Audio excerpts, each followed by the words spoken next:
प्राचीन मिस्र नील नदी के निचले हिस्से के किनारे केंद्रित पूर्व उत्तरी अफ्रीका की एक प्राचीन सभ्यता थी, जो अब आधुनिक देश मिस्र है।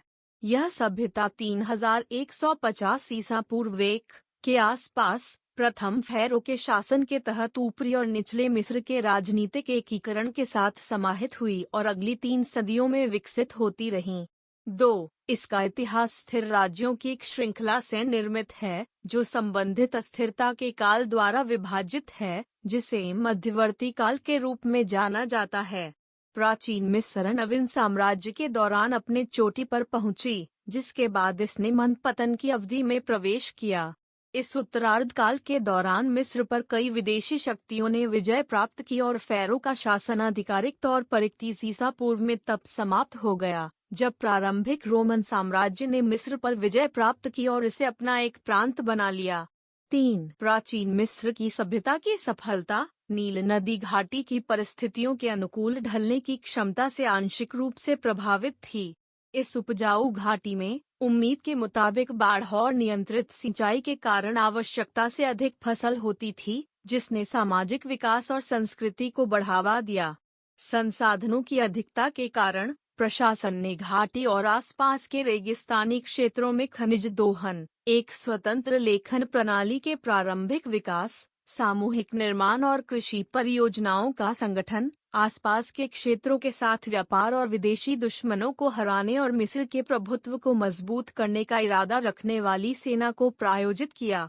इन गतिविधियों को प्रेरित और आयोजित करना संभ्रांत लेखकों, धार्मिक नेताओं और प्रशासकों की नौकरशाही थी, जो एक फ़ैरो के शासन के अधीन थे, जिसने धार्मिक विश्वासों की एक विस्तृत प्रणाली के संदर्भ में मिस्र के लोगों की एकता और सहयोग को सुनिश्चित किया। 4-5 प्राचीन मिस्र के लोगों की कई उपलब्धियों में शामिल है उत्खनन, सर्वेक्षण और निर्माण की तकनीक, जिसने विशालकाय पिरामिड, मंदिर और ओबेलिस्क के निर्माण में मदद की। गणित की एक प्रणाली, एक व्यावहारिक और कारगर चिकित्सा प्रणाली, सिंचाई व्यवस्था और कृषि उत्पादन तकनीक, प्रथम ज्ञात पॉट। 6. मिस्र के मिट्टी के बर्तन और कांच प्रौद्योगिकी, साहित्य के नए रूप और ज्ञात, सबसे प्रारंभिक शांति संधि। 7. मिस्र ने एक स्थायी विरासत छोड़ी। इसकी कला और स्थापत्य को व्यापक रूप से अपनाया गया और इसकी प्राचीन वस्तुओं को दुनिया के दूसरे कोने तक ले जाया गया। इसके विशाल खंडहरों ने यात्रियों और लेखकों की कल्पना को सदियों तक प्रेरित किया। प्रारंभिक आधुनिक काल के दौरान प्राचीन वस्तुओं और खुदाई के प्रति एक नए सम्मान ने मिस्र और दुनिया के लिए मिस्र सभ्यता की वैज्ञानिक पड़ताल और उसकी सांस्कृतिक विरासत की अपेक्षाकृत अधिक प्रशंसा को प्रेरित किया। 8. पेलियोलिथिक काल के उत्तरार्ध तक उत्तरी अफ्रीका की शुष्क जलवायु तेजी से गर्म और शुष्क हो गई, जिसने इस क्षेत्र की आबादी को नील नदी घाटी के किनारे किनारे बसने पर मजबूर कर दिया और करीब 120,000 साल पहले मध्य प्लीस्टोसीन के अंत से खानाबदोश आधुनिक मानव शिकारियों ने इस क्षेत्र में रहना शुरू किया। तब से नील नदी मिस्र की जीवन रेखा रही है। 9. नील नदी के उपजाऊ बाढ़ मैदान ने लोगों को एक बसी हुई कृषि अर्थव्यवस्था और अधिक परिष्कृत, केंद्रीकृत समाज के विकास का मौका दिया, जो मानव सभ्यता के इतिहास में एक आधार बना। 10. पूर्व राजवंशीय अवधि संपादित करें। पूर्व राजवंशीय और आरंभिक राजवंशीय समय। मिस्र की जलवायु आज की अपेक्षा बहुत कम शुष्क थी। मिस्र के विशाल क्षेत्र सवाना वृक्षों से भरे हुए थे और वहां चरने वाले अंगुलेट के झुंडों का विचरण हुआ करता था।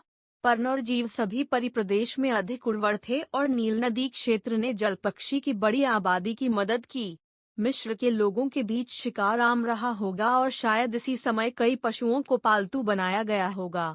5500 ईसा पूर्व तक नील नदी घाटी में रहने वाली छोटी जनजातियां संस्कृतियों की एक श्रृंखला में विकसित हुईं, जो उनकी कृषि और पशुपालन पर नियंत्रण से पता चलता है और उनके मिट्टी के पात्र और व्यक्तिगत वस्तुएं जैसे कंघी, कंगन और मोतियों से उन्हें पहचाना जा सकता है। ऊपरी मिस्र की इन आरंभिक संस्कृतियों में सबसे विशाल बदारी को इसकी उच्च गुणवत्ता वाले चीनी मिट्टी की वस्तुओं, पत्थर के उपकरण और तांबे के उनके उपयोग के लिए जाना जाता है। 12. उत्तरी मिस्र में बदारी के बाद अम्ब्रेशन और गर्जियन संस्कृतियां। 13. आई जिन्होंने कई बेहतर तकनीकों को प्रदर्शित किया। गर्जियन समय में प्रारंभिक सबूत कनान और बिब्लोस तट के साथ संपर्क होने को सिद्ध करते हैं। 14 दक्षिणी मिस्र में बदारी के समान ही नाकाडा संस्कृति का 4000 ईसा पूर्व के आसपास नील नदी के किनारे विस्तार शुरू हुआ। नकाडा अयावधि के समय से ही पूर्व राजवंशीय मिस्र इथियोपिया से ऑब्सिडियन का आयात करता था, जिसका प्रयोग चिंगारी से ब्लेड और अन्य वस्तुओं को आकार देने में किया जाता था। 15 लगभग 1000 वर्ष की अवधि के दौरान नाकाडा संस्कृति चंद छोटे कृषक समुदाय से विकसित होकर एक शक्तिशाली सभ्यता में तब्दील हो गई, जिसके नेताओं का जनता और नील नदी घाटी के संसाधनों पर पूरा नियंत्रण था।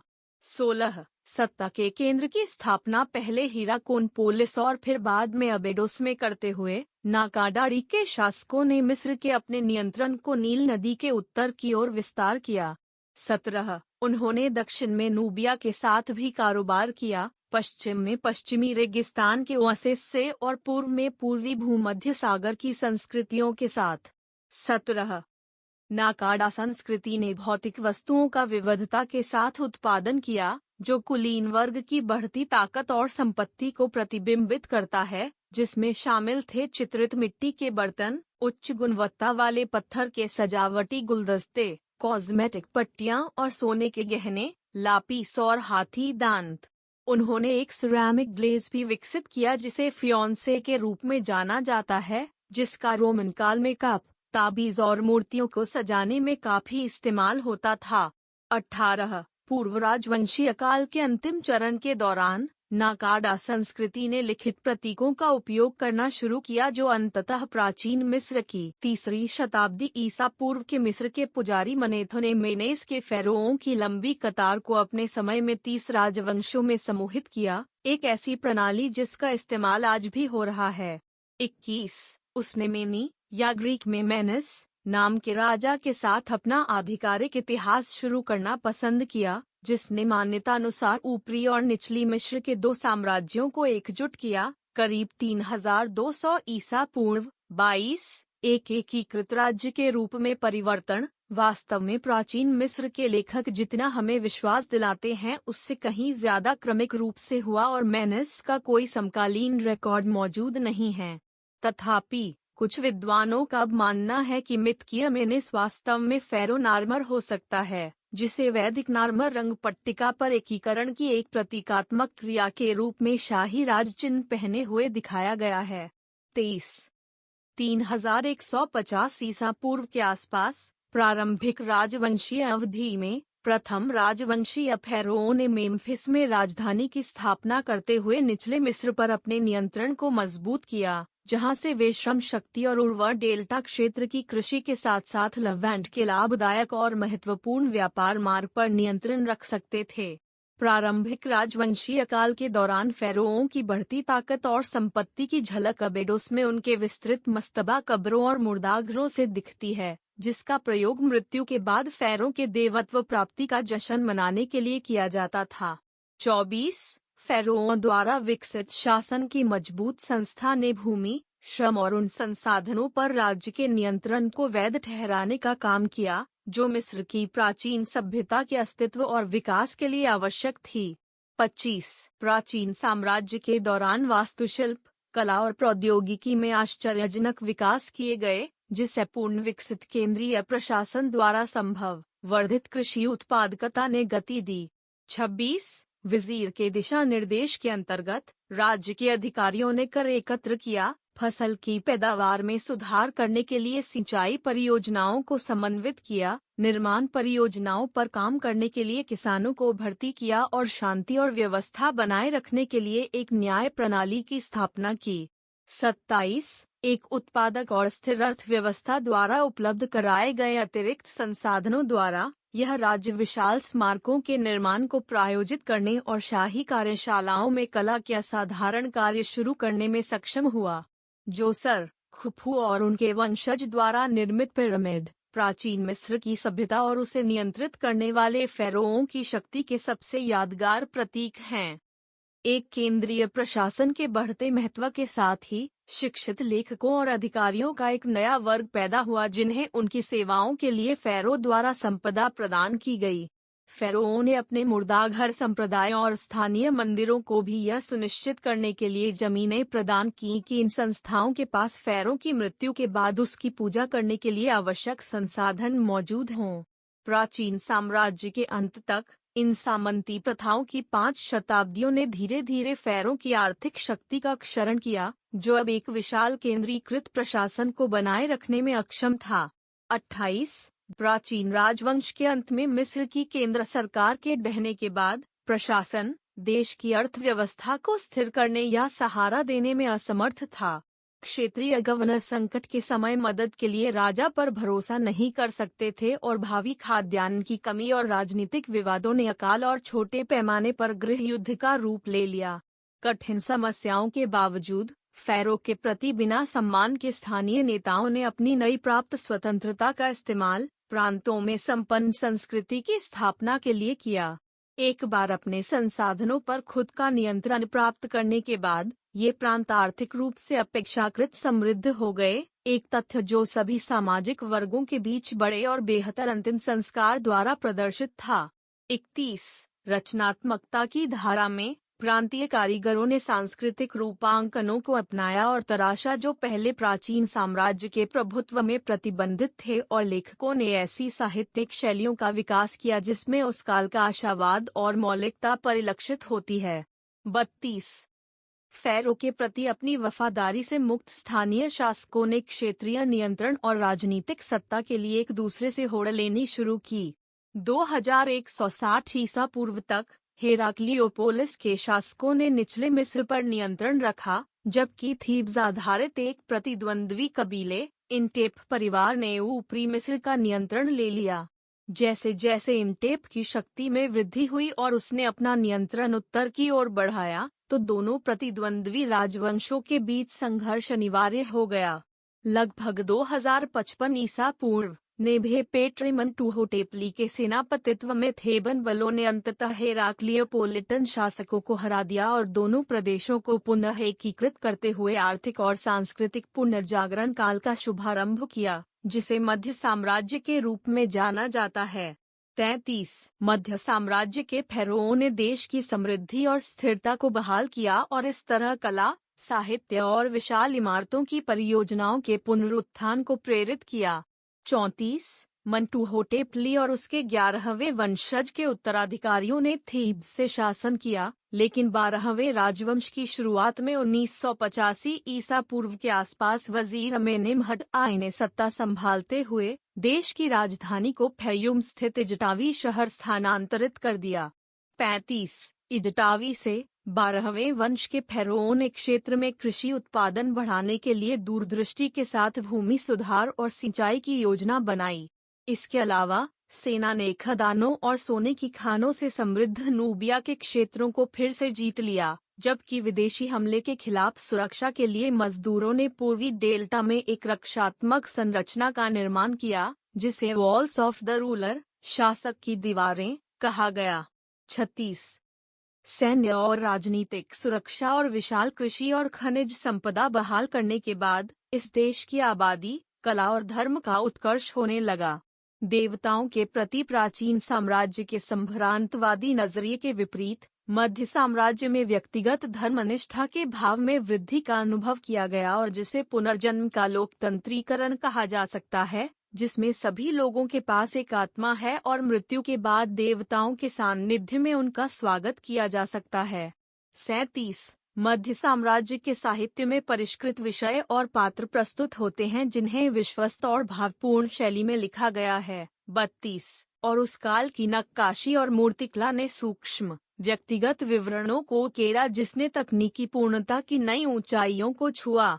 38 मध्य साम्राज्य का अंतिम महान शासक अमेनेमहटड़ी ने डेल्टा क्षेत्र में एशियाई अधिवासियों को अपने विशेष रूप से सक्रिय खनन और निर्माण अभियानों के लिए पर्याप्त श्रम शक्ति प्रदान करने की अनुमति दी।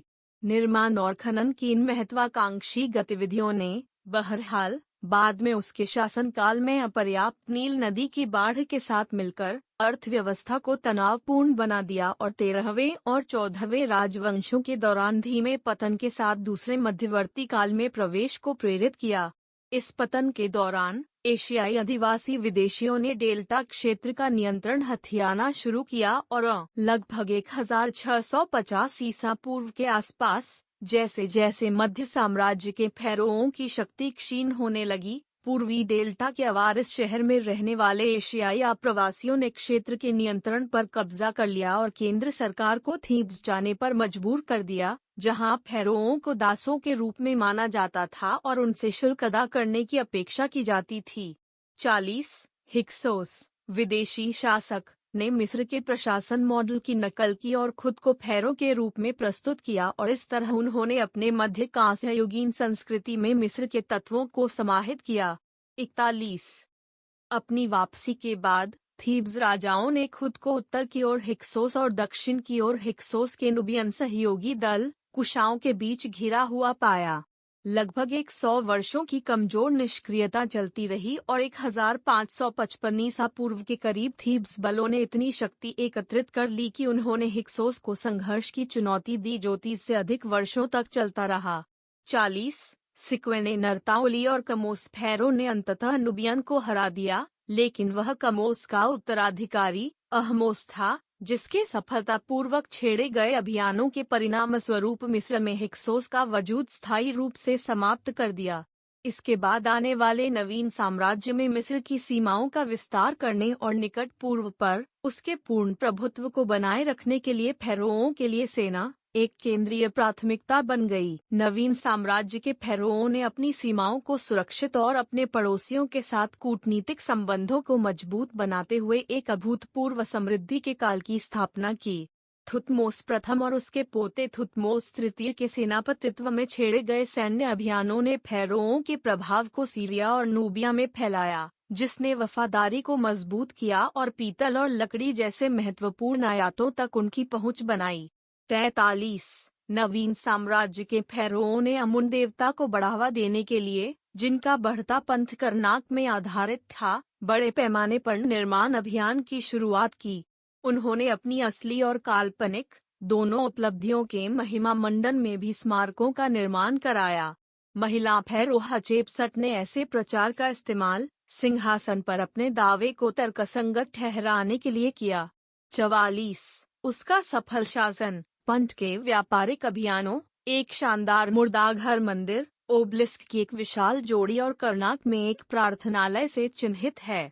उसकी उपलब्धियों के बावजूद हचेपसट के सौतेले भतीजे थुतमोस तृतीय ने उसकी विरासत को अपने शासनकाल के अंत में मिटाने का प्रयास किया, संभवतः उसके द्वारा गद्दी छीनने के प्रतिशोध में। करीब 1350 ईसा पूर्व में नवीन साम्राज्य की स्थिरता को तब खतरा पैदा हो गया जब अमेनहोटेप सिंहासन पर आरूढ़ हुआ और उसने कई अतिवादी और अराजक सुधारों की शुरुआत की।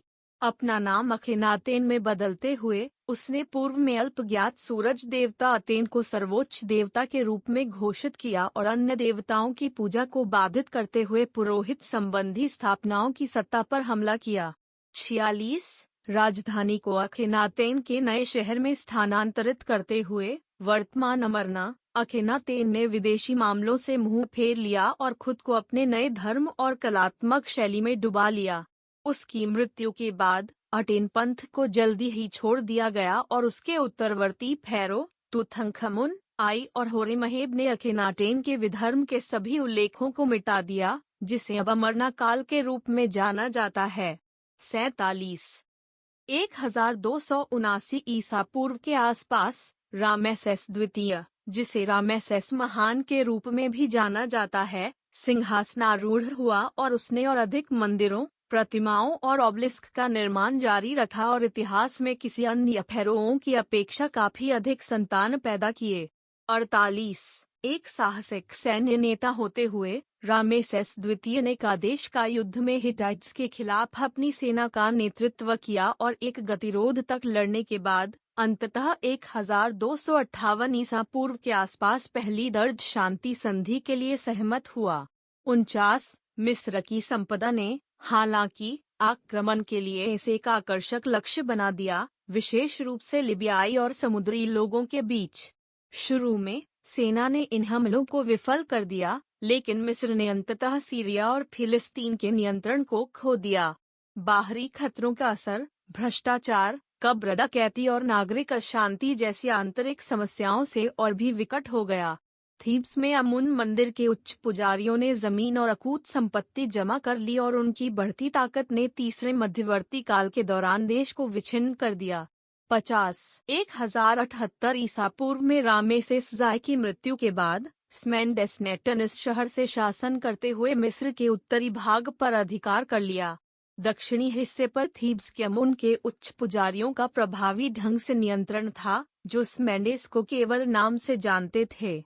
51 इस अवधि में लीबियाई लोग पश्चिमी डेल्टा में बस रहे थे और इन बसने वालों के सरदारों ने अपनी स्वायत्तता को बढ़ाना शुरू किया। लीबियाई सामंतों ने शोशेंकाई के अधीन 945 ईसा पूर्व में डेल्टा का नियंत्रण अपने हाथों में ले लिया और तथाकथित लीबियाई याबुबस्टिट वंश की स्थापना की, जिसने करीब 200 साल तक शासन किया। शोशेंक ने अपने परिवार के सदस्यों को पुजारियों के महत्वपूर्ण पदों पर रखकर दक्षिणी मिस्र का नियंत्रण भी प्राप्त किया। लीबियाई नियंत्रण तब क्षीण होने लगा जब डेल्टा में एक प्रतिद्वंद्वी राजवंश लियोनटोपोलिस में उभरा और दक्षिण की ओर से कुशानों ने चुनौती दी। 727 ईसा पूर्व के करीब कुशान राजा पिये ने उत्तर की ओर आक्रमण किया और थीब्स पर नियंत्रण करते हुए अंततः डेल्टा पर कब्जा कर लिया। 52 मिस्र की चहुं ओर फैली प्रतिष्ठा में तीसरे मध्यवर्ती काल के अंत तक काफी गिरावट आई। इसके विदेशी सहयोगी असीरियन प्रभाव क्षेत्र के अधीन आए और 700 ईसा पूर्व तक दोनों राज्यों के बीच युद्ध अनिवार्य बन गया। 671 और 667 ईसा पूर्व के बीच असीरिया ने मिस्र पर हमला शुरू किया। कुशान राजा तहरका और उसके उत्तराधिकारी तनुतामुन दोनों के शासनकाल में असीरिया के साथ लगातार संघर्ष चलता रहा, जिनके खिलाफ नुबियन शासकों ने कई विजय का आनंद लिया था। 53 अंततः असीरिया ने कुशानों को वापस नूबिया में धकेल दिया, मेम्फिस पर कब्जा कर लिया और थीब्स के मंदिरों को खाली कर दिया। कोई स्थायी योजना के बिना असीरिया ने मिस्र का नियंत्रण कई सामंतों के हाथों में सौंप दिया, जिन्हें 26वें वंश के साइट राजाओं के रूप में जाना गया। 653 ईसा पूर्व तक साइट राजा साम्तिकाई ने भाड़े के ग्रीक सैनिकों की मदद से, जिन्हें मिस्र की पहली नौसेना के निर्माण के लिए भर्ती किया गया था, असीरियाइयों को भगाने में सक्षम हुए। डेल्टा में नौक्रातिस शहर के यूनानियों का घर बन जाने से यूनानी प्रभाव तेजी से बढ़ा। साइस की नई राजधानी में स्थित साइट राजाओं ने अर्थव्यवस्था और संस्कृति में संक्षिप्त लेकिन एक उत्साही पुनरुत्थान देखा, लेकिन 525 ईसा पूर्व में कैम्बिसेस ली के नेतृत्व में शक्तिशाली फारसियों ने मिस्र को जीतना शुरू किया और अंततः पेलुसिम की लड़ाई में फैरो साम्तिकड़ी को पकड़ने में सफल रहे। कैम्बिसेस ली ने तब फैरो की औपचारिक पदवी को ग्रहण किया, लेकिन मिस्र को एक सूबेदार के नियंत्रण में छोड़कर सूसा के अपने घर से मिस्र पर शासन किया। 5वीं शताब्दी ईसा पूर्व को फारसियों के खिलाफ कुछ सफल विद्रोहों के लिए जाना जाता है, लेकिन मिस्र स्थायी रूप से फारसियों को उखाड़ फेंकने में कभी सक्षम नहीं हुआ। 55 फारस द्वारा समामेलन के बाद मिस्र भी साइप्रस और फोनिसिया के साथ एक मेनिड फारसी साम्राज्य के छठे क्षत्रप में शामिल हो गया। मिस्र में फारसी शासन की इस पहली अवधि को 27वें राजवंश के रूप में भी जाना जाता है, जो 402 ईसा पूर्व में समाप्त हो गया और 380 से 343 ईसा पूर्व के बीच 30वें राजवंश ने राजवंशीय मिस्र के आखिरी घरेलू शाही घराने के रूप में शासन किया, जो नेक्टानेबोली के शासन के साथ समाप्त हो गया। फारसी शासन की एक संक्षिप्त बहाली, जिसे कभी कभी 31वें राजवंश के रूप में जाना जाता है, 343 ईसा पूर्व में शुरू हुआ, लेकिन इसके शीघ्र ही बाद 332 ईसा पूर्व में फारसी शासक मजासिस ने मिस्र को बिना किसी लड़ाई के सिकंदर महान को सौंप दिया। 332 ईसा पूर्व में सिकंदर महान ने फारसियों के क्षीण प्रतिरोध के साथ मिस्र पर विजय प्राप्त कर लिया और मिस्र में उसका स्वागत एक सहायक के रूप में किया गया। सिकंदर के उत्तराधिकारियों टोलेमियों द्वारा स्थापित प्रशासन मिस्र के मॉडल पर आधारित था और अलेक्सांद्रिया के नए राजधानी शहर में स्थित था। यह शहर ग्रीक शासन की शक्ति और प्रतिष्ठा को प्रदर्शित करता था और यह ज्ञान और संस्कृति का एक क्षेत्र बन गया, जिसका केंद्र प्रसिद्ध अलेक्सांद्रिया पुस्तकालय था। 57 अलेक्सांद्रिया के प्रकाश स्तंभ ने इस शहर से गुजरने वाले कई व्यापारिक जहाजों के मार्ग को प्रकाशित किया। चूंकि टोलेमियों ने वाणिज्य और राजस्व जनन के उद्यमों को अपनी सर्वोच्च प्राथमिकता दी, जैसे पेपिरस उत्पादन। 58 ग्रीक संस्कृति ने मिस्र की देशी संस्कृति को प्रतिस्थापित नहीं किया, क्योंकि टोलेमियों ने जनता की वफादारी प्राप्त करने के प्रयास में समय के साथ चली आ रही पुरानी परंपराओं का सम्मान किया। उन्होंने मिस्र शैली में नए मंदिरों का निर्माण किया, पारंपरिक संप्रदाय का समर्थन किया और खुद को फेरोओं के रूप में प्रस्तुत किया। संयुक्त देवताओं के रूप में ग्रीक और मिस्र के देवताओं के समन्वय से कुछ परंपराएं घुल मिल गईं, जैसे सेरापिस और मूर्तिकला की शास्त्रीय मिस्र शैली ने पारंपरिक मिस्र रूपांकनों को प्रभावित किया। मिस्रवासियों को खुश करने के अपने प्रयासों के बावजूद टोलेमियों को देशी अंतर्विरोध, तीक्ष्ण पारिवारिक प्रतिद्वंद्विता और टोलेमी-इव की मृत्यु के बाद गठित अलेक्सांद्रिया की शक्तिशाली भीड़ की चुनौतियों का सामना करना पड़ा। 59 इसके अतिरिक्त, चूंकि रोम अनाज के आयात के लिए मिस्र पर अधिक निर्भर था, रोमवासियों ने मिस्र की राजनीतिक हालातों में काफी रुचि ली। निरंतर चल रहे मिस्र के विद्रोहों, महत्वाकांक्षी नेताओं और शक्तिशाली सीरिया के विरोधियों ने इस परिस्थिति को असंतुलित कर दिया, जिसके परिणामस्वरूप रोम इस देश को अपने साम्राज्य का एक प्रांत बनाने के लिए सेनाएं भेजने पर विवश हो गया। अक्टियम की लड़ाई में ओक्टेवियन, बाद में सम्राट ऑगस्टस के द्वारा मार्क एंटनी और टोलेमिक महारानी क्लियोपेट्रा 7 की हार के बाद मिस्र 30 ईसा पूर्व में रोमन साम्राज्य का एक प्रांत बन गया।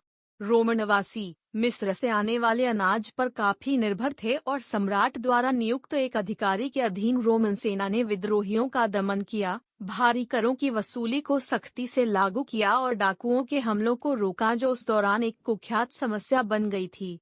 61 विदेशी विलासिता वस्तुओं की रोम में काफी मांग के कारण अलेक्सांद्रिया पूर्वी देशों के साथ होने वाले व्यापारिक मार्ग पर तेजी से एक महत्वपूर्ण केंद्र बन गया।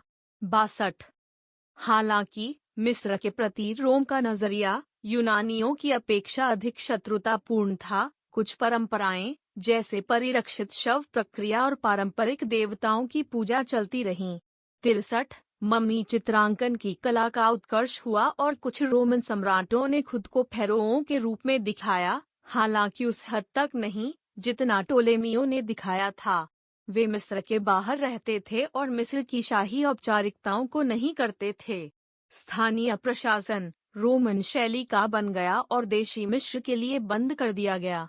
63 प्रथम शताब्दी ई के मध्य से ईसाईयत ने अलेक्सांद्रिया में जड़ें जमा ली, क्योंकि इसे भी एक स्वीकार्य पंथ के रूप में देखा जाने लगा। तथापि यह एक विरोधी धर्म था जिसका रुझान बुत परस्ती में धर्मांतरित लोगों को जीतने की ओर था और इसने लोकप्रिय धार्मिक परंपराओं को चुनौती दी। इसके परिणामस्वरूप ईसाई धर्म में धर्मांतरित लोगों का उत्पीड़न शुरू हो गया, जो 303 ईस्वी में डायोक्लिटियन के महान मार्जन में परिणत हुआ, पर अंततः ईसाई धर्म को सफलता प्राप्त हुई। 64 391 ईस्वी में ईसाई सम्राट थियोडोसियस ने एक विधेयक पेश किया जिसने मूर्ति पूजक संस्कारों को प्रतिबंधित और मंदिरों को बंद कर दिया। 65 अलेक्सांद्रिया मूर्ति पूजन विरोधी महान दंगों का केंद्र बन गया, जहां सार्वजनिक और निजी धार्मिक प्रतीकों को नष्ट कर दिया। 66 परिणामस्वरूप मिस्र की मूर्ति पूजक संस्कृति में लगातार गिरावट आती गई।